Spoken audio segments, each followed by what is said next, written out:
Formal devotion involves love of Ishvara. As what? As the creator of everything and as the giver of the results of my actions. And the way I worship Ishvara, see, this is why Karma-Yoga is Bhakti-Yoga. Karma-Yoga is devotional yoga.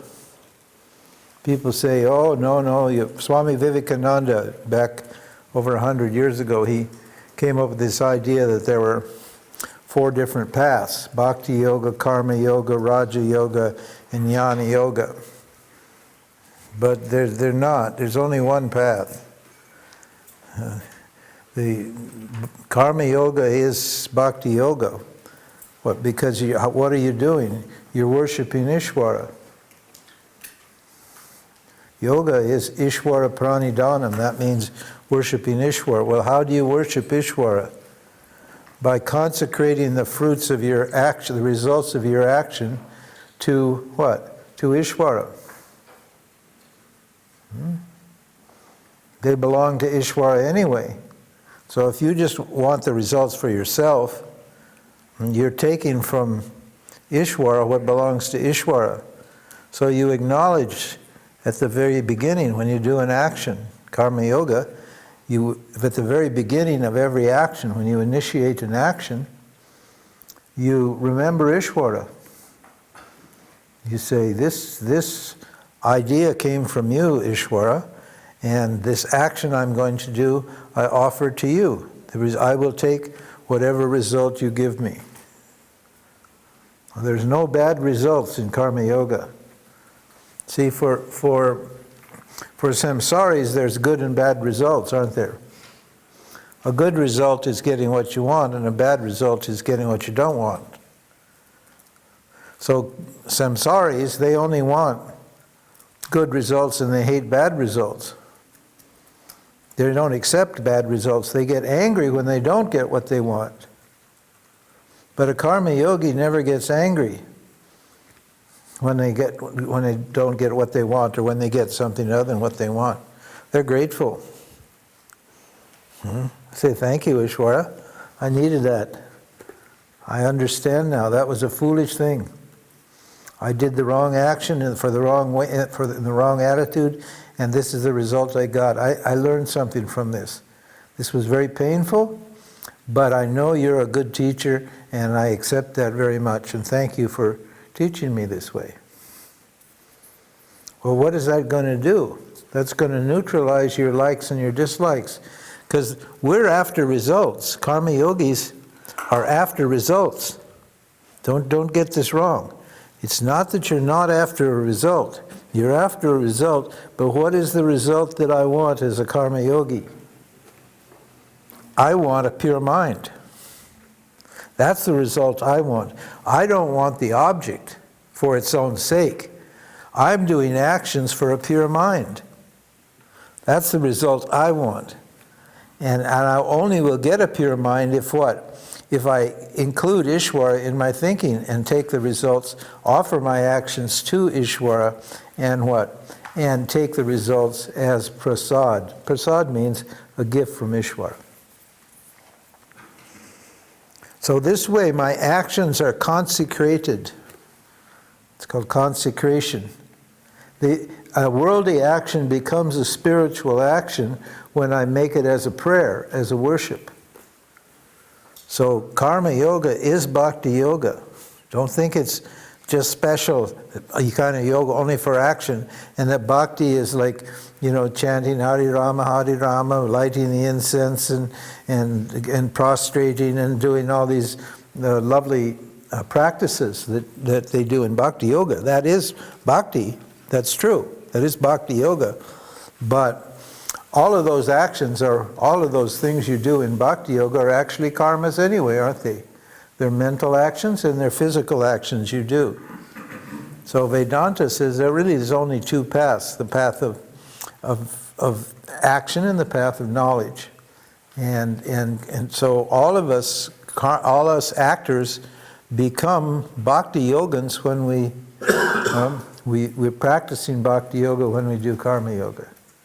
And that purifies the mind, you see, because what I want is a pure mind. I really don't care what happens in my life. I'm not here to get some objects from the world. I'm here to know who I am and experience freedom and non-dual unconditional love. See? I'm here, that's what I'm here for. I understand that what my purpose is here. That my goal is unconditional, non-dual love for myself and the world. And that's freedom from what? From need, from desire, from fear. So yes, we're going for results, but that result, I need to understand. I'm not praying to Ishvara. In this phase here, I pray to Ishvara, oh, give me a better job. Well, Ishvara may have some control over that. See, these are spiritual materialists, what you call spiritual materialists. They know that they aren't the giver of the results of their actions. They know there's another factor. They know God is a factor that's involved in this. So they want to kiss up to God. They suck up to God. Oh yeah, God, we love you very much. By the way, I'd like a relationship, please.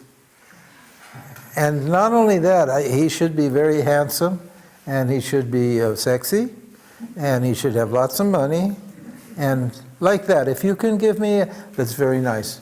And you give me that kind of, that thing, and I will do something nice for you. I will make a donation to the church. Okay? That way, it's like business here, but yes, you're the boss, and I want to have a nice relationship, so like that. See? They're materialists. They want material things, but they know God is in charge of the matter. So they kiss up to God. They invoke God to get things.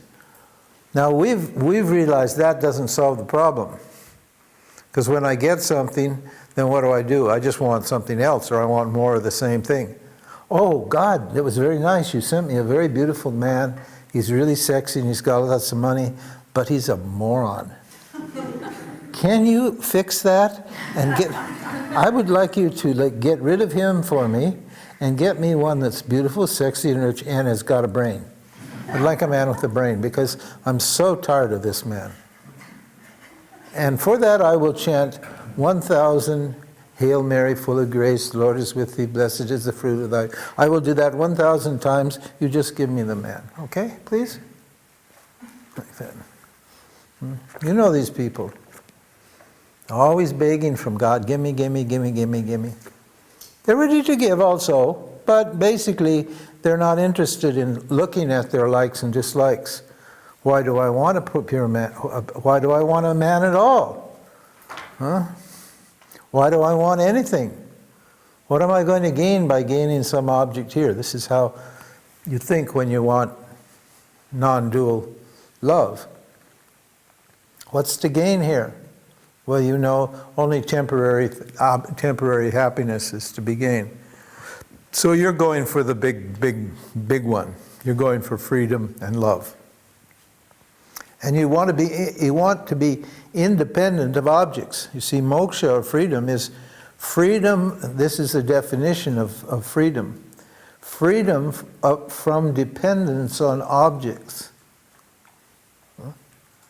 That's not saying freedom from objects, because you can't be free of objects. Your life is just nothing but objects. It's thoughts and feelings and bodies and places and things and so forth. Their life is full of objects. You can't be free of objects, but you can not depend upon objects for your happiness. Understand? It's not about going and living in a cave in India where you got no running water and you know, you're eating bark and off trees and roots and you know, sleeping on a rock and doing without all the objects. Even there you have to have a cave. And what? And fire to warm it. Yeah, and fire to warm, and you have to have clothes, and it goes on and on and on and on. And even if you do that, you haven't got rid of your desires anyway, have you? Huh? All of your problems go with you. This is why people go to India and they think they're going to be spiritual. They think it's just a lifestyle issue. See, I'm living in the West, and that's why it's all the problems. Too much to do, all that sort of thing. I'll go to India to live a simple life, then I'll be free. They think it's a lifestyle problem. No, it's not a lifestyle. Lifestyle is nice, to have a nice lifestyle like that. But all of your subjective stuff goes right with you. So you're sitting in a cave, like a yogi, you know. And what are you thinking about? What's going through your mind? About objects. And that desire for a woman or a man or for a nice bed or for a little security or something. And nobody knows me here. It's really awful. No, I have no friends. Here I'm all alone. Nobody appreciates. They think I'm crazy. Why am I sitting here in this cave? What's the point of all this? You know, Oh, and the food is terrible, and I've got stomach problems, and then I have to, you know, like that. All your problems go right with you. So Karma-Yoga says you just stay right where you are. You change your attitude. You do your actions as a worship for Bhagawan. And Bhagawan means Ishvara. That Bhagawan is the term that the Bhakti-Yoga yogis use. We use Ishvara. But Bhagawan is good too. So you do it for the Lord, for God. Because you want to know God. You're not just interested in God's stuff. These people are only interested in God's stuff. They're not interested in God. We want to know who God is. See? Well, you can't know who God is. You can't get to this stage. This is what, see, I'm loving Ishvara to reduce my karma and my vasanas, my likes and dislikes, get rid of my psychological problems. That's what this Karma Yoga is for. It gets rid of your psychological problems. But then what? Then what's next? Now I'm problem free. But I still don't know who God is, do I? I want to find out who this God is that I'm worshiping. I can't figure it out. And what is it? So the next stage, what happens to my love? See the evolution? First I love objects, then I love a God just for my sake. Then I start becoming a grown-up, a mature person. I start considering my environment, and I understand that God is what? Intimately involved in my life all the time, in the form of the objects in my environment. So I start to have a rudimentary or a basic understanding of God, that I'm actually in God's field, in God's life, doing my life in God's field. See, I'm starting how my consciousness is starting to expand now from just this tiny little me. You know, I'm starting to become aware of my world, and starting to appreciate my world as a manifestation of Ishvara, of God. And then once I've got my karma reduced and my mind is starting to become rather peaceful, then what? My love converts into what? A love of the truth. Well, who is this Ishvara guy? Who am I? And who is this Ishvara? I want to know this. What is non-duality? I'm pure, but I'm still not free. I'm still ignorant of who I am. Yes, I have a pure mind. I have a good life now. Everything is working very well for me. If you read the website, you'll see the testimonials. People who get the Karma Yoga, they all tell you, oh, I'm not really interested in going on. Life is too good now. I think I'll stay with Karma Yoga. Still a little, no, but it's not bad. It's good. They've realized, oh, Jesus, you can actually live happily here, just with the Karma Yoga attitude, with that spirit. One fellow, you know, he was a musician guy, and he was an alcoholic, and all these problems. He's been doing Karma Yoga for about 3 years now, 4 years. Everything working. His relationship, his family, his kids love him. He's got 3 businesses. Money's coming in. he's happy, he doesn't drink, he quit smoking, everything just working. It's all Karma Yoga. He said, I really don't care, I'm fine, this life is good. He's moving on, so now, here I am, I'm a pure-minded person with a good life, because I love God, but who is this God? Is this God me, or is it separate from me? Is it different from me? Who is this God? And how do I attain what? Non-duality. How do I understand that there's no separation between me and God? That's where the freedom comes. There's still duality in this stage. And there's duality at this stage too. See, we're still in duality over here. We still haven't got to non-duality. But this is the fourth stage, the final stage of the formal devotion. Now, formal devotion, what is I love? I love self-knowledge. Because I'm already one with God. See, I realize, I'm already free. I'm already love. Love is my nature. I'm already this. I get that. That makes perfect sense, but why don't I feel it? Why don't I experience it? Why is there still a sense of separation here? Why does duality still seem to be real to me? Why isn't non-duality my experience? See? Well, because this ignorance, this duality, this ignorance that I am full and complete, that's hardwired. Hardwired means that's hard and fast. I've always thought this way. My parents thought this way. The society thinks this way.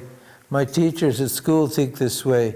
Everybody thinks like this, and I think like this also. So it's not so easy. See? It's simple, but it's not easy. Simply because of my habit of thinking that I'm separate from life and separate from myself, and that God is somebody else or something else other than me. See? So the next stage is what is called Upasana Yoga, and that involves two things, meditation and Ishvara knowledge. We talked at lunch about meditation, as people are learning meditation. Here, you see where meditation comes on the chart? Comes all the way over here. It's actually the first stage of the first part of the fourth stage. The fourth stage now. Why does meditation? We're all for meditation. Don't think we're not for meditation.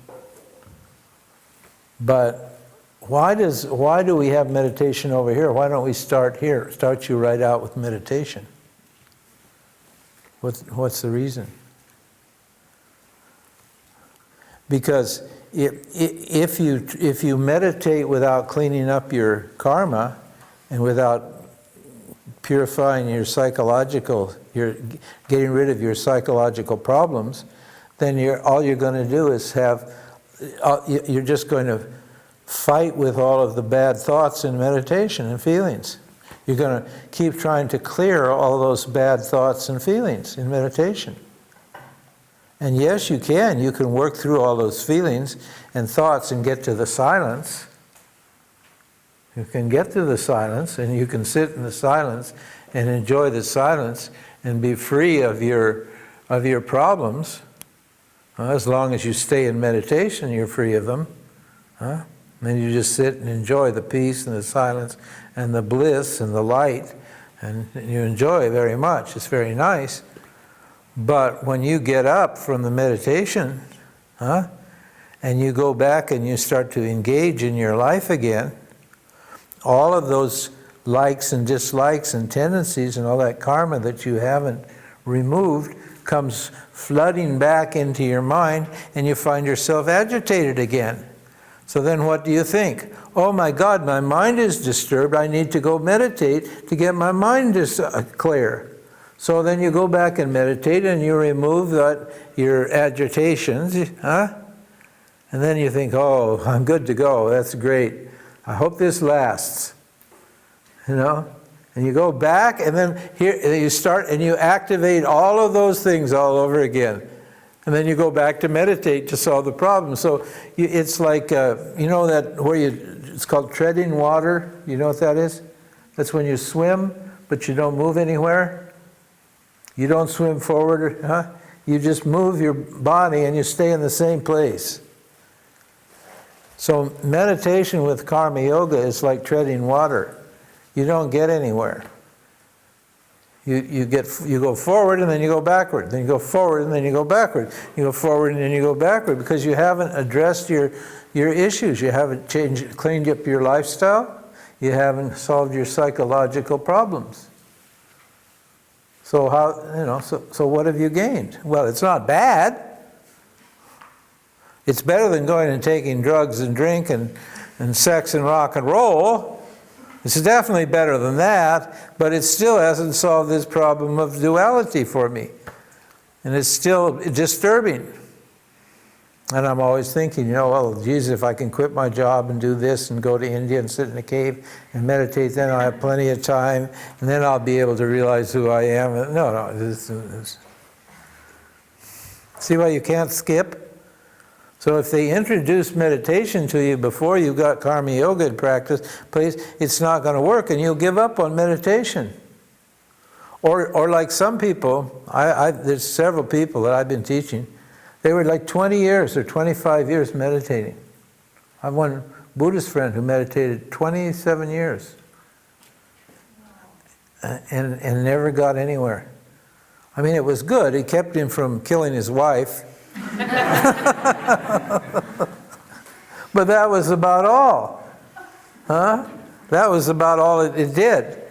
And finally he realized, hey, there's got to be some problem. There's some problem here because, I'm still doing this stupid practice after 25 years, 27 years, and I haven't gotten even close to enlightenment. In fact, he didn't even know what enlightenment was. He was a Buddhist. They just tell you, just keep meditating and one day it will happen. It's like, huh? It's like these devotees who think if they just chant God's name, one day God's going to miraculously appear and lift them out of the samsara and take them off to heavenly world or something like that. It's not going to happen. There's no magic here. Spiritual people are just prone to magical thinking. They love magical thinking. It's a tamasic quality. It comes from a dull mind. It's a mind that's dull, stupid, and it's it's lazy, and so it doesn't want to actually do all the hard work, so it indulges in fantasies. It fantasizes, and one of those fantasies is, suddenly in meditation I'm going to break through and achieve the transcendental state. A non-dual state. It's things like that. And you don't realize that you're not ever meditating out of samsara. All meditation is in samsara. So the object there is just what? Is the state of meditation. And since the state of meditation is in samsara, then what's going to happen? That state's going to change, isn't it? And then you have another fantasy, because you don't want to give up, because you've invested so much in your meditation. What do? It's no problem getting to that state, but now I'll have to make that state permanent. But I'll make it permanent. That's what I have to do. And your guru say, yes, you need to make that state permanent. You have to make it sahaja. That's how the gurus keep you busy. And they keep being your guru, because you'll never do it. So they'll always have you there as a devotee, and you'll pony up the money and do the service and do all these things, because nobody can make that state permanent. Because no state is permanent. Every state is in samsara, every experience is in samsara, and it's going to change one fine day. Oh, no, I can make it permanent. And so they sit for 3 hours and think, well, it's good. Then they sit 3 days. There was a woman in India when I was there, she sat 21 days. Everybody's like, oh my God, it's amazing. 6 months later, you know what? She'd fallen in love with this junkie, and was living in Italy with a junkie and suffering totally miserable. Sat 21 days without thinking in Nirvikalpa Samadhi. Everybody, look at her, how radiant, how amazing and incredible she is, and so forth and so on. Well, that 21 days didn't turn into 21 lifetimes. One day it ended, and then her old vasanas, her desire for love and pleasure and all that stuff came up, and she found herself far away from India and far away from everything, and she ends up on the street with this useless junkie and a bad habit. Well, she got out of it eventually, because even that doesn't last forever. You know, even misery doesn't last forever. That's the good news.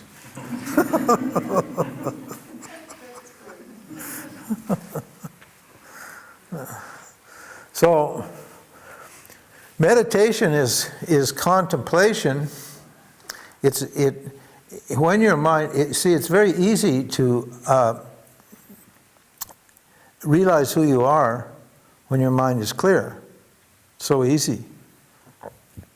It's so simple. So if you can get the right kind of lifestyle, and you can get a pure mind, and you can contact the silence easily. I can teach you how to get into the silence in 5 minutes, consistently every time. No problem. But okay, now I'm sitting in silence, so what? Silence doesn't have a problem with ignorance, does it? No. Silence is happy if you're ignorant and dualistic. It doesn't bother, it's fine. It's not going to tell you, oh, you fool, you're ignorant. It's just going to bless you with a feeling of peace and all that sort of thing. But as soon as the meditation's over, you're going to go, you're going to suffer your sense of duality over again. So what's the use of silence? Silence is useful, but it's only useful if you're inquiring. Because there, where you've just got your own mind and all your problems are gone, then it's easy to see who you are. It's very easy to understand, particularly if you've been educated with Ishvara knowledge, with Vedanta. Vedanta, the scripture is Ishvara's words. It's not the words of a person, this is the words of Ishvara. So Ishvara is telling you what Ishvara is, and what is this form, or what is this path. This is the second stage of the fourth stage. The second part of the fourth stage, that is what? Shravana, Manana, and Nididhyasana. Okay? Shravana means listening. Like right now you're listening. You guys are good. You're not arguing. You have open minds, and you're hearing what I'm saying. It's going in. That's the first stage. You may be arguing in your mind, but you're keeping your argument under control, and you're listening to the teaching. That's how logically that's unfolds. You're good listeners. That's the first stage. Most people don't listen, particularly spiritual people. They think they know everything because they're spiritual. They think they're better than everybody else. They think they're better than they were before. Before they were spiritual, they think they know more. They read all these books and listened to all these gurus, and they picked up all kinds of silly ideas. And they take those ideas. They take that ideas which are just ignorance and they take them to be knowledge. It's very hard to teach spiritual people. It's better to just get a truck driver off the street. Huh? No, seriously. I mean, not really, but you know, you understand what I'm saying. Because they don't have a bunch of funny ideas. And the self is obvious. Actually, the self is very simple. But if you have a whole bunch of spiritual ideas banging around in your head, it's very difficult to understand what we're talking about here. Huh? Yeah.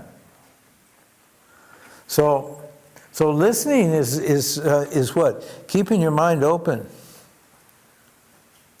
And assuming that you don't know anything. Zen mind, beginner's mind. Did you ever read that book? Probably not. It dates me. It shows how old I am in this. That was a famous book when I was cutting my teeth spiritually. I was a spiritual baby. Everybody read that book. Zen mind, beginner's mind. It was written by Suzuki Roshi, who was a Zen master in San Francisco. And it was a beautiful little book, and it's all about listening. It's like approaching this issue with like the mind of a baby. Open, listening, trying to figure it out, not trying to evaluate it. We'll evaluate the teaching for you because Vedanta evaluates all the teachings. So it shows you how to interpret these words. We don't just give you words and leave it up to you to interpret them. If we leave the words up to you to interpret, well, what's the point of me teaching you anything? What's the point of having a teacher? Huh? And you're not gonna be objective. Huh? You're not gonna be objective when you hear these words. You're gonna interpret those words according to your own beliefs and your own opinions. That's all. It's not bad, it's just, that's the way it is. It's just normal. You think that the knowledge that you've gained through your own experience, you think that's useful. Well, maybe it is a little useful, but on this topic, it's not very useful in general.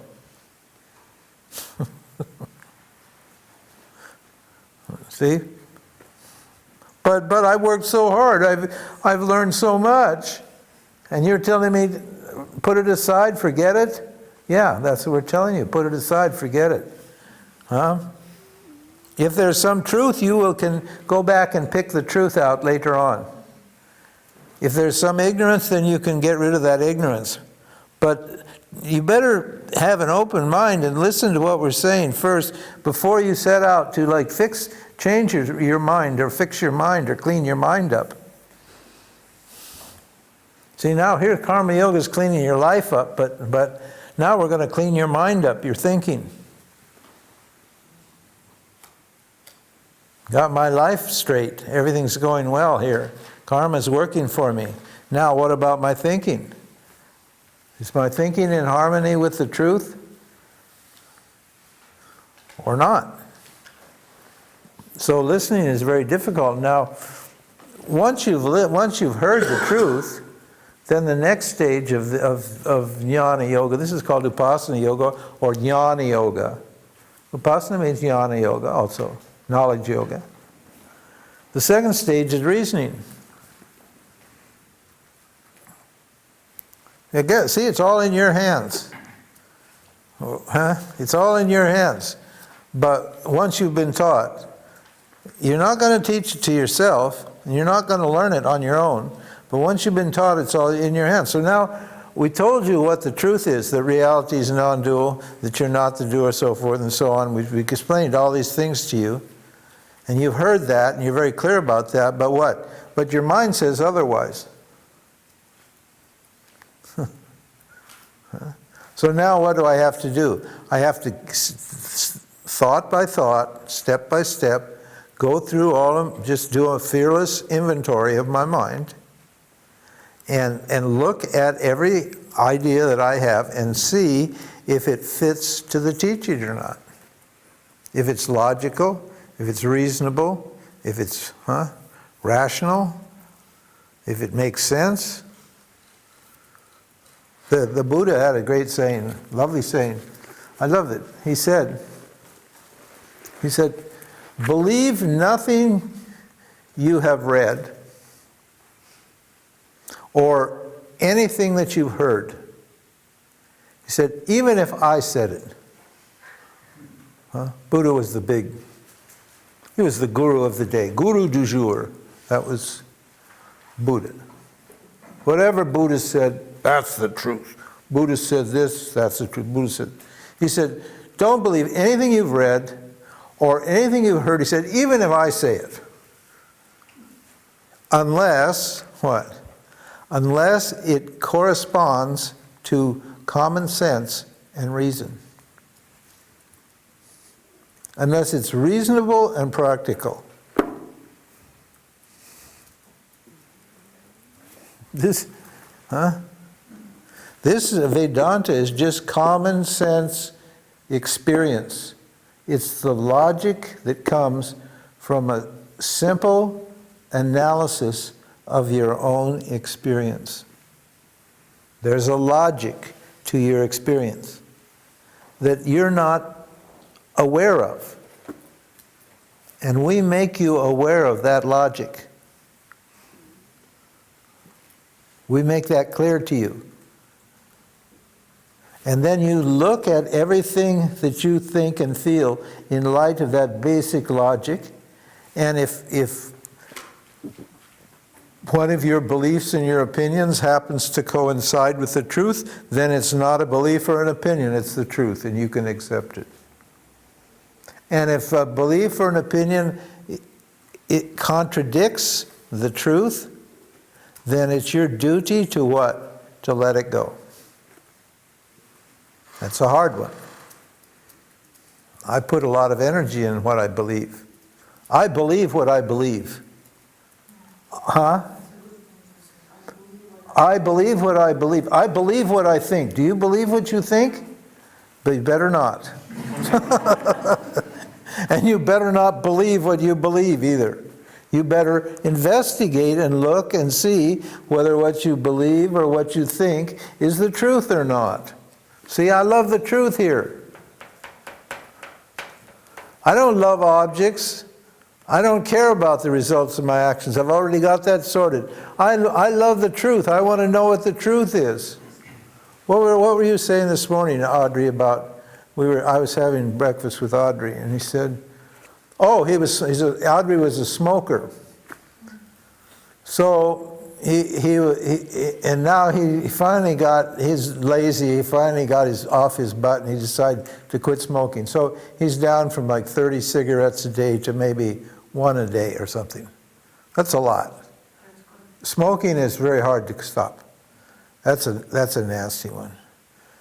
And then he said, but now he gets the thought, I want a cigarette.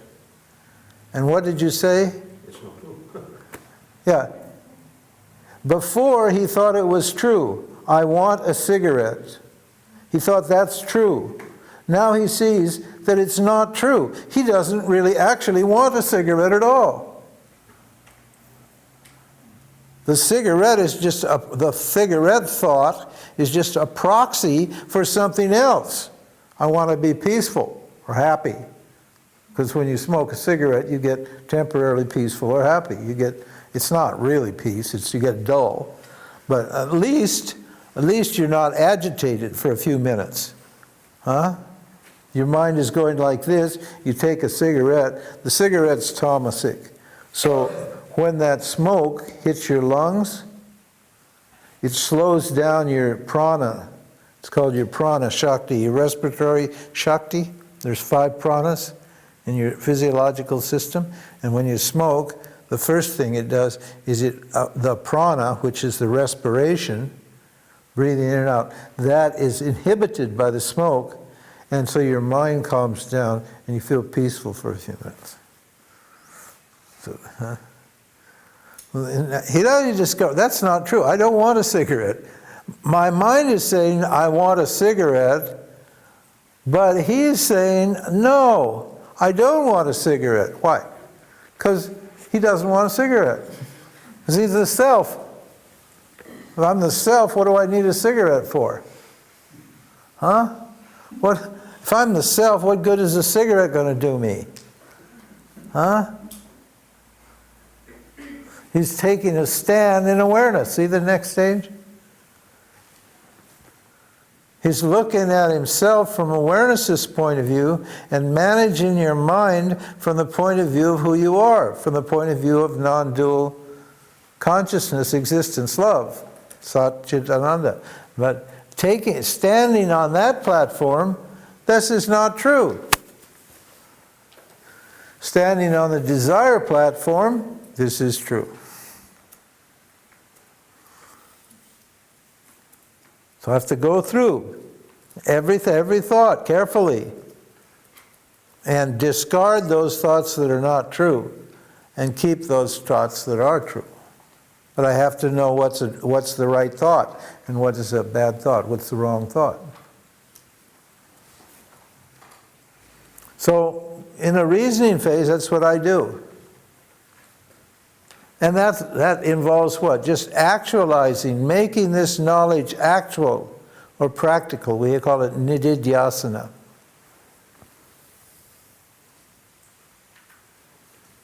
So you can gain the knowledge of who you are. If you're a pure-minded person with no karma or very little karma, and you have the temperament of a sannyasi, that means a contemplative state of mind, you can realize who you are immediately if you hear these teachings properly, if you're qualified. And you will get the fruit of that knowledge right away, immediately. What is the fruit of the knowledge? Perfect satisfaction and non-dual love. The experience of non-dual love. You'll feel this current of love, this bliss, all the time, irrespective of what your mind is doing. It's just like zzz, it's just like this warm, fuzzy, buzzy, really cool, and you'll feel totally confident. You don't care what happens. If anything, if ISIS blows up the building next door, it doesn't bother you at all. You just samsara, just another explosion, big deal. You feel so satisfied and so complete, so whole. But if you hear the truth and your mind is not completely pure, then you need to clean out your thoughts. Get your mind clean. So that's the next stage. And then once you've resolved all your doubts about the teaching, you don't no longer question this, then you get to enjoy this experience of non-dual love and this sense of freedom from objects. You no longer depend upon objects. If the love that you want, if you feel that all the time here, then you don't want it, do you? And if you understand that love that you want is your own self, and that your self is always present, then that's the end of it. You don't ever want anything again. You wouldn't. It's like if you have a filet mignon and a bottle of Dom Perignon in the refrigerator, you won't go out for a hamburger and a beer, will you? You won't, huh? You won't. You'll stay home. Right? So when you discover that your nature is love, and that you don't need anything to make yourself happy, and that your happiness is independent of objects, you stay home. You stay home.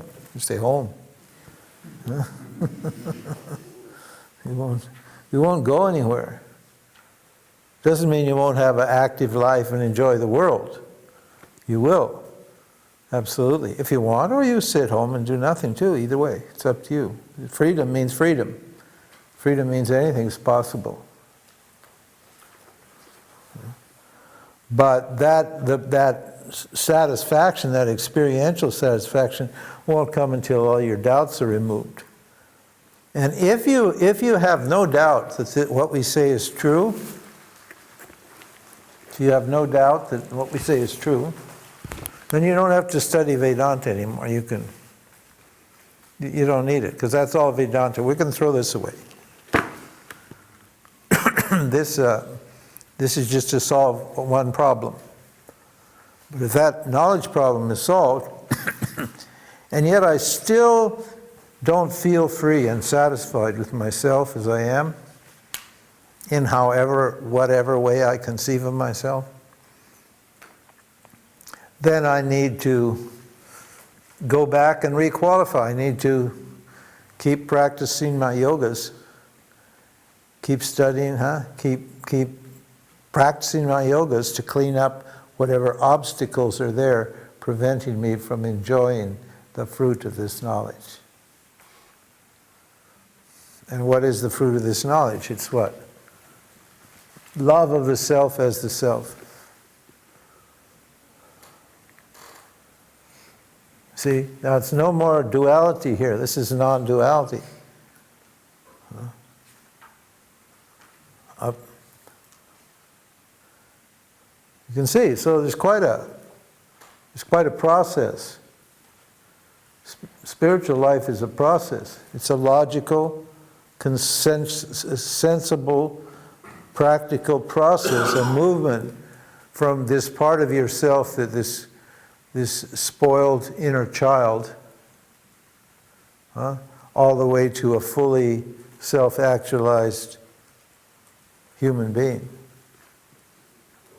Yes, Audrey. But you have not always a suffering mind. So What? there is not always a suffering mind. Sometimes you are suffering, sometimes a little bit tamasic or yasik.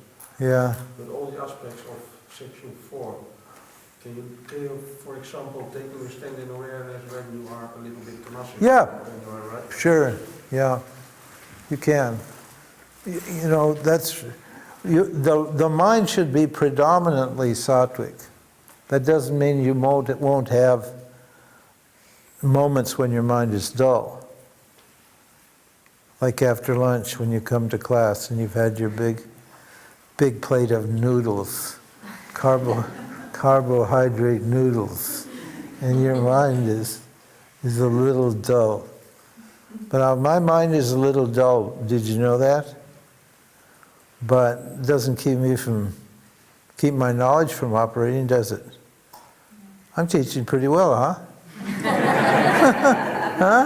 Huh? Does anybody? Is it unclear? Even though my mind is sleepy? Huh? No. So your mind will be dull sometimes, and your mind will be passionate sometimes. It just won't be always dull or passionate. You see, samsaris, worldly people, they rarely have a clear state of mind. They have these two types of energy, rajas and tamas. We haven't talked about this. But you see down on the bottom of this, it says rajas, tamas, guna conversion, sattva, and then satya. Sattva to satya. Satya means no gunas. There's no gunas over here. This is nirguna. It's called nirguna bhakti, nirguna devotion. It means devotion without gunas. Up till this point, there's always a guna. In the beginning stages, it's basically very little sattva and mostly rajas and tamas. By the time you get over here, it's mostly sattva. And that's all you need to get the knowledge. Because the knowledge transcends the gunas. So once you're clear about the knowledge, then you can have a dull mind or an active mind to some degree. Even if your mind is really dull and you know, and the knowledge is firm, you cannot forget that you're awareness. And you won't, that feeling of love won't go away either. That knowledge that you are love and that feeling that you're love won't go away. It's impossible. What if you have dementia? I say If you have dementia, and you're enlightened, but you get old. well, yeah, you'll never forget. Because it's not a matter of forgetting. Because this isn't knowledge isn't a function of memory. I know that sounds strange. It's a function of memory until you get it. Now, like for example, how much effort do you have to do to remember that you're Dion? No. Huh? You don't. I don't have to. When I go to bed at night, I don't have to write on the paper. When you wake up in the morning, your name is James. You're James Swartz, and you live at, huh? I don't have to do that, do I? There's no memory involved, is it? I can go the whole day without ever thinking that I'm James Swartz, huh? But if a policeman stops me and says, huh, what is your name? I can give my name. No matter what my state of mind is, I can give my name. Why? Because it's just knowledge. It's available in the form of knowledge. See? And you always know that you're beyond your mind. My first wife knew who she was, but she was a schizophrenic. She had serious psychological split in her mind. She never forgot who she was. She was the most extraordinary kind of person. Because on the one level, her mind was weird, but she was always fine in spite of this problem. And people always felt totally calm and relaxed and happy around her, even though some of the things she did and said were really weird, really strange. It's because the knowledge was here in yourself. It's just the knowledge of who you are. And it's the self that knows it's the self, not this person that you think you are that knows you're the self. Huh?